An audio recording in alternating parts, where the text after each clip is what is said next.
Acts 23.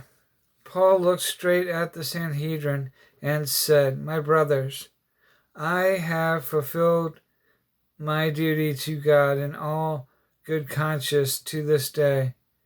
At this, the high priest Ananias ordered those standing nearby Paul to strike him on his mouth. Then Paul said to him, "God will strike you, you whitewashed wall. You sit there to judge me according to the law, yet you yourself violate the law by commanding that I be struck." Those who were standing near Paul said, "You dare insult God's high priest?"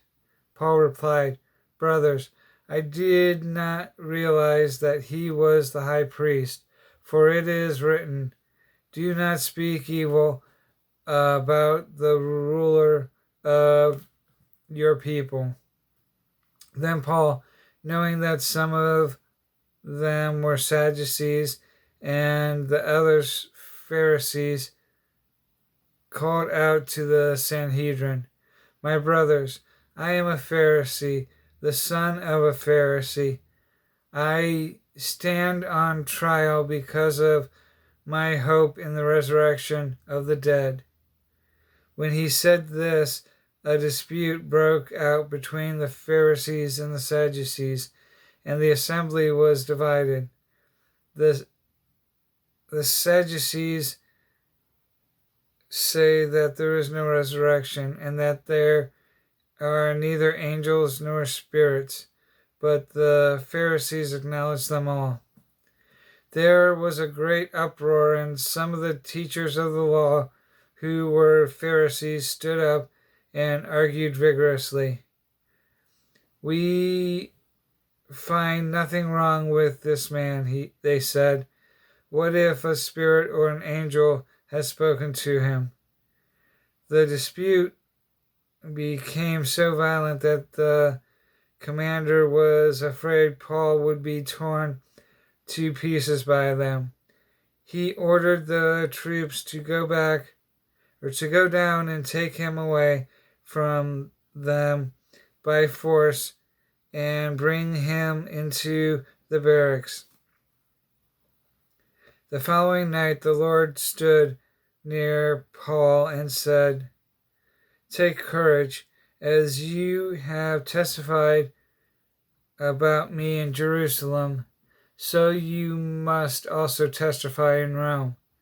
The next morning the Jews formed a conspiracy and bound themselves with an oath not to eat or drink until they had killed Paul.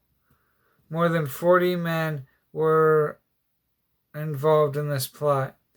They went to the chief priest and elders and said, we have taken a solemn vow, a solemn oath not to eat anything until we have killed Paul. Now then, you and the Sanhedrin petition the commander to bring him before you on the pretext of wanting more accurate information about his case. We are ready to kill him before he gets there. But when the son of Paul's sister heard of this plot, he went into the barracks and took Paul. Then Paul called one of the centurions and said, "Take this young man to the commander. He has something to tell him." So he took him to the commander. The centurion said, "Paul the prisoner sent for me and asked me to bring this young man to you because he has something to tell you." The commander took the young man by the hand, drew him aside, and asked, "What is it you want to tell me?" He said, The Jews are agreed to ask you to bring Paul before the Sanhedrin tomorrow on the pretext of wanting more accurate information about him. Do not give in to them, because more than 40 of them are waiting to ambush him. They have taken an oath not to eat or drink until they have killed him. They are ready now, waiting for your consent to their request. The commander dismissed the young man and cautioned him, "Don't tell anyone that you have reported this to me." Then he called 2 of the centurions and ordered them, Get ready a detachment of 200 soldiers, 70 horsemen, and 200 spearmen to go to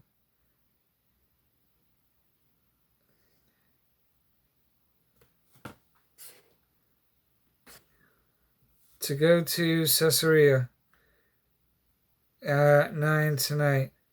Provide mounts for Paul so that he may be taken safely to Governor Felix. He wrote a letter as follows: Claudius Lysias, to His Excellency Governor Felix, greetings. This man was seized by the Jews, and they were about to kill him. But I came with my troops and rescued him, for I had learned that he is a Roman citizen. I wanted to know why they were accusing him, so I brought him to the Sanhedrin.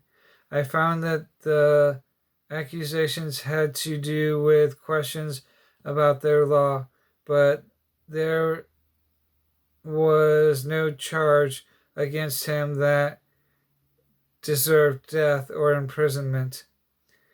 When I was informed of a plot to be carried out against the man, I sent him to you at once.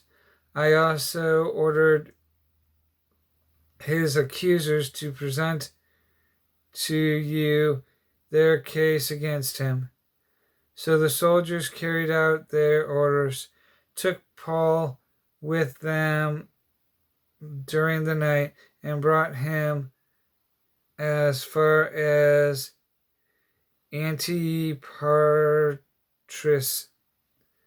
The next day they let the cavalry go on with him, while they returned to the barracks. When the cavalry arrived at Caesarea, they delivered the letter to the governor and handed Paul over to him.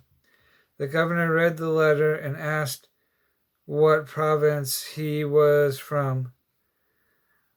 Learning that he was from Cilicia, he said, I will hear your case when your accusers get here. Then he ordered that Paul be kept under guard in Herod's palace.